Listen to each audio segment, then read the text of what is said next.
Et what's up guys, c'est Célia, on se retrouve aujourd'hui pour parler de la tier list des PS. Donc c'est vrai que nous sommes sur bêta, je fais une tier list qui est quand même basée sur la bêta parce que ce sera avec le nouvel arbre de talent en entier avec tous les points et sans et les légendaires qu'on a sur le pré-patch, etc. etc. J'imagine que c'est la tier list que vous attendez le plus, que c'est vrai qu'il y a beaucoup de spé, il y a beaucoup de choses à dire. Euh, N'hésitez pas à me dire dans les commentaires la classe que vous allez jouer à Dragonflight. N'hésitez pas à vous abonner parce que la tier list peut-être va changer au fur et à mesure. Il y a des classes qui vont monter, il y a des classes qui vont descendre. Juste pour vous dire, là on est sur de la classe mêlée, donc on est seulement sur du mêlée. Il y a pas mal de choses qui vont peut-être changer car il y a certaines classes qui sont très très proches l'une d'elles. Donc c'est vrai que un petit buff par-ci, un petit nerf par-là, ça peut vraiment bouger assez facilement. Et voilà. Et c'est parti. Du coup, là, on va parler du DK Frost. Donc, le DK Frost, très très fort. DK Frost et DK Unoli, c'est vraiment très très fort. Les deux se valent quand même.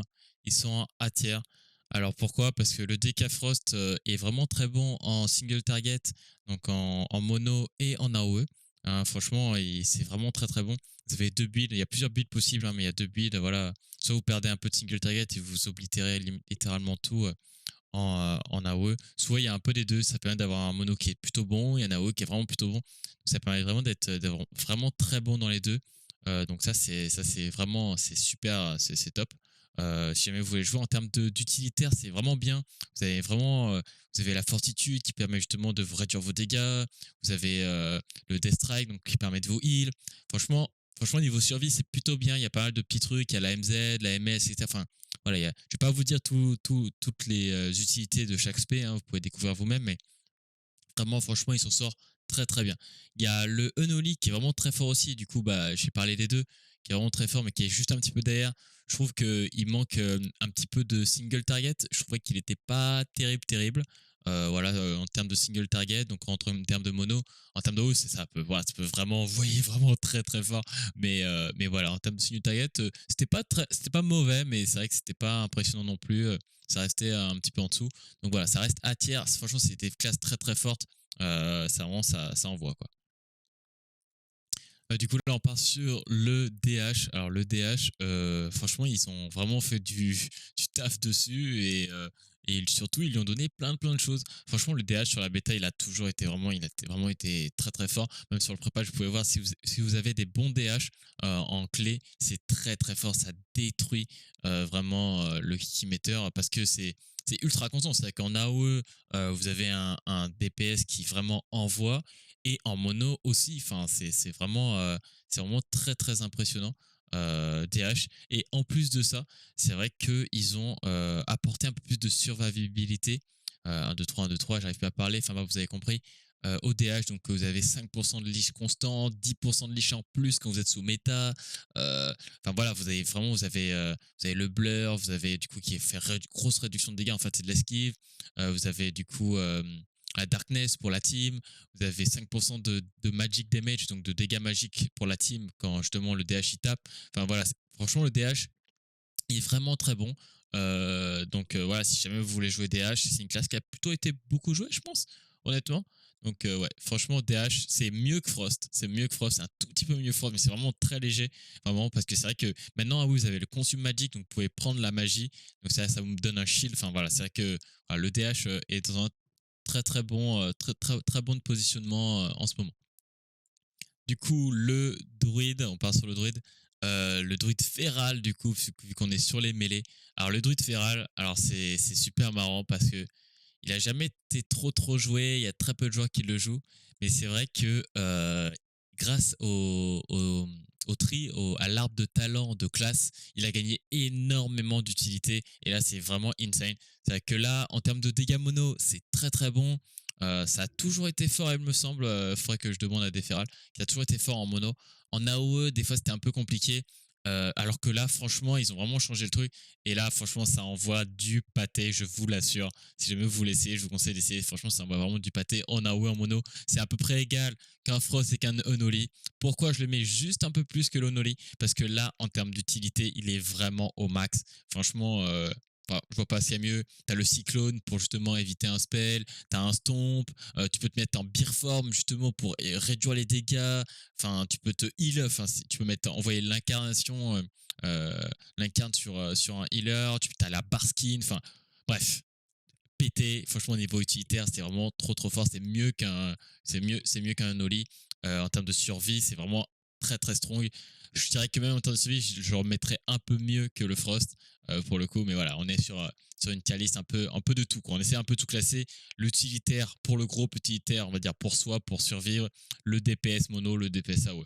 Voilà, donc franchement très fort, très bonne classe, le Feral. Là, on va partir du coup on part sur le survie, donc sur le unsurvie. Alors là, c'est vraiment, c'est disparate. Je dirais qu'il y a des joueurs qui ont kiffé justement l'aspect bombe du survie et littéralement oblitéré le DPS de tout le monde avec le démo. Enfin bref, on va pas en parler, des choses qui fâchent, mais franchement très fort. Le problème sur le survie, c'est que là pour vous dire, le survie, franchement en termes de mono, je vois que Blizzard, ils veulent vraiment augmenter le mono du survie. Ils veulent vraiment, pas une spé bombe où on envoie des bombes et ça fait les dégâts tout seul. Ils veulent vraiment qu'il y ait vraiment une rotation mono, un peu plus comme d'autres classes. Voilà, qu'il y ait vraiment une différence entre une rotation mono et une rotation multi pour vraiment différencier les deux. Là, dans l'arbre, vous avez la possibilité de faire toujours l'aspect bombe, donc faire beaucoup de dégâts en AOE, ou alors bah, voilà, une spé qui est plutôt orientée, plutôt single target. Ça fait quand même de bons dégâts. Franchement, ça fait quand même de bons dégâts. Single target, je pense que c'est vraiment très fort par rapport aux classes là qui sont devant vous. Je pense que c'est meilleur. Par contre, en AOE, je pense que ça se vaut. Donc, vous me direz, putain, pourquoi il n'est pas en A tier? C'est dommage. Eh ben, pour une seule raison, c'est un peu, c'est toujours marrant qu'on le dit, mais l'aspect survie a très peu de survie ATM sur justement la bêta. Enfin, en tout cas, avec l'arbre de classe. Par contre, en termes d'utilité, il y a des choses. Voilà, vous pouvez stun, vous avez la turtle, vous avez l'exhilaration en anglais, je sais plus c'est quoi en français. Mais en gros, ça permet justement de vous heal. Mais c'est vrai qu'il y a très peu de choses. C'est des gros cooldowns. Donc, c'est vraiment ce qui pêche, c'est vraiment le côté survie. De l'aspect survie qui fait qu'elle est en bêtière, mais franchement très fort en termes de dégâts. Vous pouvez vraiment vous en sortir très bien. Ok, là on va partir sur le moine. Voilà, moi je jouais moine à la base. Maintenant j'ai changé, je vais jouer Fury Warrior et Arm Warrior du coup en raid. On va en parler juste après. Alors là on parle du moine. Alors le moine, il y a beaucoup de choses à dire et en même temps très peu. J'essaie de vous la faire quand même assez courte. Le but c'est pas que ça prenne 10 ans. Le moine, trop fort. Trop fort, franchement, ce qu'il a gagné, moine DPS, là, c'est vraiment la dinguerie. En termes de mono, c'est top damage. Il y a juste le survie, franchement, qui arrive à le tenir en mono, mais franchement, c'est très fort. En termes d'AOE, trop fort. Ça fait partie vraiment des classes qui font vraiment énormément de dégâts en AOE, comme le Havoc, comme le Frost, comme le Noli, comme le Feral. Franchement, tout ça, c'est un package qui fait vraiment beaucoup de dégâts en AOE. C'est vraiment très strong. En plus de ça, ils ont vraiment eu des choses en plus pour la team. Euh, voilà, enfin, il a le para, il a le stun de zone, il a la possibilité. Du coup, il y a un trait qui permet justement d'augmenter la vitesse de la team. Il y a toujours le karma, donc pour la survie, franchement, c'est très fort. Il y a le dampen arm pour la survie. Enfin, voilà, il y a vraiment un kit de survie qui est vraiment très fort sur le Windwalker. Donc, ça, il n'y a pas de souci.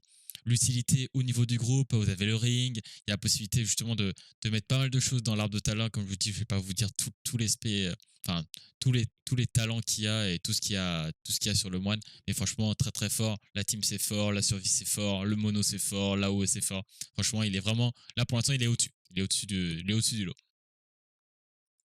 Du coup, là, on part sur le Red Paladin. On va partir sur le Red Paladin. Alors, Red Paladin, en AOE, c'est très fort. Franchement, c'est vraiment partie des classes vraiment très fortes du package, encore une fois, que je vous ai dit, qui envoie vraiment du très lourd en AOE. En mono, moi, j'étais assez déçu. Franchement, assez déçu. En fait, moi, j'aime pas jouer tout ce qui est au niveau de l'exec. Vous envoyez le marteau de Kourou, enfin, j'en rappelle plus le nom. En gros, vous faites en mode exec. Je pense que c'est le build à partir. Hein. Franchement, il y a vraiment des traits qui ont l'air très forts dessus en format dread. Mais en donjon, voilà, moi j'ai trouvé ça assez frustrant, assez désagréable. Sinon, en termes de survivabilité personnelle, c'est pas terrible. Franchement, c'est pas terrible. Moi, j'ai toujours trouvé ça pas ouf. Vous avez la bulle, ok. La prod, c'est bien, mais si c'est des dégâts magiques, elle sert à rien. Euh, donc, euh, Donc ouais, c'est pas moi je trouve ça toujours un peu léger, il manque des choses. Bah, par contre après pour la team c'est pas mal, la prot pour certains moments, la bulle pour soak par exemple en raid dans un enfin, en vrai dans un format raid, moi je trouve qu'il est plutôt bien et je pense qu'il va s'en sortir très très fort. Dans un format Mythic Plus, moi je trouve que c'est pas forcément agréable à jouer. Après attendons de voir un peu comment il se débrouille. Donc voilà, donc c'est vrai que un peu mitigé sur le pal raid, pas ouf, pas ouf. Moi j'ai pas trop aimé. On va partir sur du coup le rogue, du coup maintenant. Donc là, on va partir sur le rogue. Donc le premier rogue qu'on va regarder, c'est le rogue Asa. Donc le rogue Asa, pourquoi je le mets aussi bas? Parce que c'était très compliqué de sortir un AOE et un mono plutôt décent. Je trouvais ça très difficile. Donc jamais vous jouez très bien rogue et vous êtes sur la bêta et vous envoyez vraiment du sale, n'hésitez pas à me dire, je vais changer un peu mon approche dessus. Mais c'est vrai que j'ai trouvé déjà difficile de sortir un AOE décent. Il y a des combos sympas à faire par contre en mono, c'est plutôt cool. Mais après voilà, c'est pas le meilleur en mono non plus. Donc après voilà, en termes d'utilitaire, de survie, etc. Si vous mourrez en tant que rogue, c'est votre faute. Ça par contre, il a toutes les choses du jeu. Hein. C'est littéralement, il a toutes les immunes, le sab, plan, kick, machin. Voilà, franchement, c'est vraiment la dinguerie. Donc voilà, c'est important de le savoir quand même. Donc niveau survie, là, je vais vraiment parler en termes de dégâts, plus de dégâts, parce que voilà, niveau survie, etc., c'est vraiment, ça reste toujours très fort. Juste une petite subtilité juste après. On va passer sur le sub. Donc le Rogue Sub. Alors le Rogue Sub, très fort, très fort. Moi j'ai vraiment aimé parce que du coup, niveau dégâts en mono, c'est plutôt bon. C'est vraiment dans la tier list des B tiers. Ça envoie très très bien. Ça envoie très bien en mono, en AOE. C'est à peu près bon partout. Et ce qui est super bien, c'est que c'est vachement constant. C'est vrai qu'il y a ce côté très constance que moi j'ai vraiment apprécié. Donc après, si vous préférez plutôt du burst, voilà, le Noli en AOE, il fait des gros bursts, c'est insane. Voilà, mais ça, par contre, le Sub Rogue, j'ai vraiment beaucoup aimé de le jouer. Le seul petit bémol derrière, on va passer sur l'Outlaw. L'Outlaw. Pourquoi je le mets aussi bas? En vrai, il fait partie des classes qui envoient. Franchement, dites-vous là, tout envoie fort en vrai. Hein. Il y a tout qui envoie fort malgré tout. C'est très très close. Mais voilà. Mais il y a juste un truc, c'est que vous avez plus de shroud. Donc franchement, c'est plutôt bien. Franchement, le Outlaw, c'est trop fort. En plus de ça, c'est la classe la plus tanky des 3 Spirog. Pourquoi vous avez 10% de stamina, vous avez 10% de points de vie en plus par rapport aux autres Spirog. Donc vraiment, elle est vraiment super forte. Plus en termes d'utilité, voilà, c'est toujours la même chose, même panel. Donc voilà, mais il n'y a plus Shroud. Donc c'est vrai que s'il y a besoin d'un Shroud, bah c'est vrai que le Outlaw, il va quand même passer un peu derrière. Surtout que vous avez des dégâts quand même constants avec, avec direct le sub. Donc pourquoi jouer Outlaw si vous avez le sub. Donc voilà. Mais donc ça reste très fort. Hein. Franchement, ça envoie toujours très très fort. Les 3 SP, le Rogue envoie très très bien. Je trouve que c'est une classe, c'est partie des classes. Je vous conseille de jouer parce que vraiment ça va toujours être fort. Tu vois, il y aura jamais, ce sera jamais les 3 SP seront nuls, c'est pas possible. Là, on va passer sur du coup le chaman Amélio. Le chaman Amélio, vraiment une dinguerie, une dinguerie, une dinguerie. Une dinguerie en AOE, franchement, trop fort, trop trop fort. Je mets là-haut. Ouais, ça fait partie du top hein, en termes de dégâts. En mono, il est un petit peu, ouais, c'est pas le meilleur, mais franchement, ça envoie aussi très très fort. Franchement, t'as une constance de dégâts AOE qui est vraiment insane, un peu ouais, l'équivalent du moine. Euh, c'est vraiment très très fort. En plus de ça, j'ai hâte de voir un peu comment ça va se passer parce que souvent le chaman Amélio, faut savoir que ça n'a jamais été une très mauvaise classe. Enfin, peut-être à certaines extensions, je ne jouais pas, mais ça n'a jamais été une très mauvaise classe. Le seul problème, c'est qu'en Mythic Plus, dans très très haute clé, le Chamélio en fait n'a pas beaucoup de survivabilité. Alors que là, il en a pas mal. Franchement, il y a eu pas mal. Il y a l'Astral Shift, etc. Il y a plein de choses qui est vraiment, vraiment bien. Même en termes d'utilité raid, hein, si vous voulez jouer en raid, l'Amélio vraiment va être bien. Il a vraiment plein de trucs. Il y a en Mythic Plus l'élémental, Earth l'élémental de, les LM de terre. Vous avez le Wind Fury Totem, justement, pour que les mêlées puissent frapper un peu plus fort, un peu plus d'auto-attaque, surtout pour les wars. Très important. Donc vraiment, franchement, très très fort, très très strong. J'ai l'impression qu'il y a vraiment plus de survie. Ça a l'air de bien tenir. Utilité raid, utilité mythique plus, survie, dégâts haut, dégâts mono, très fort. Ok, maintenant on va parler du coup de la dernière classe. On va parler du War, tout simplement. On va commencer par le War Arm. Le War Arm, franchement, il est très très fort. Vous avez vraiment un DPS constant, un peu comme le Sub Rogue, et ça c'est vraiment super agréable. Vraiment, tous les packs, voilà, vous êtes toujours en train, voilà, de faire énormément de dégâts sans forcément avoir ce besoin de cooldown à chaque fois.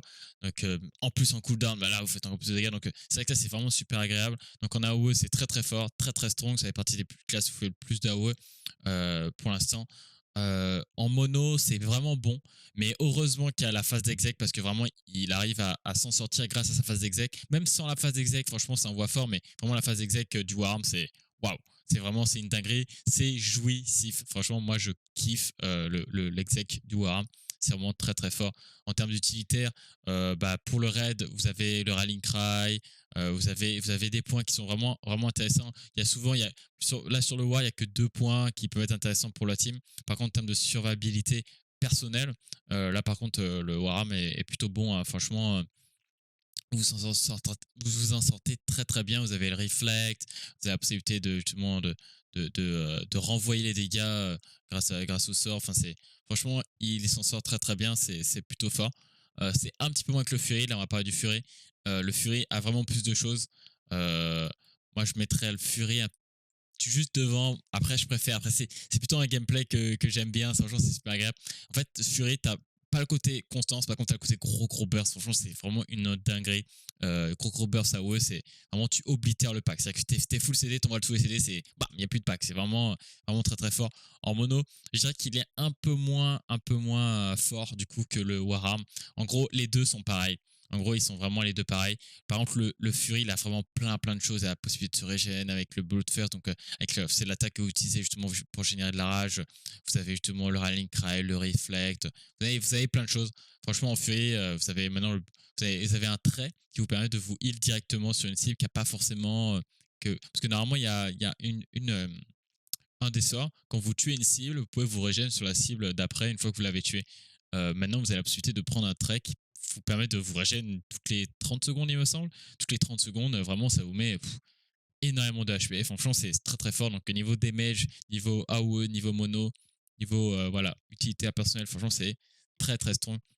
Du coup, là, on aura fini sur les mêlées. Merci d'avoir regardé. N'hésitez pas à vous abonner parce que c'est super important si vous voulez suivre justement la méta, comment elle va évoluer au fur et à mesure. Je ferai des updates et merci.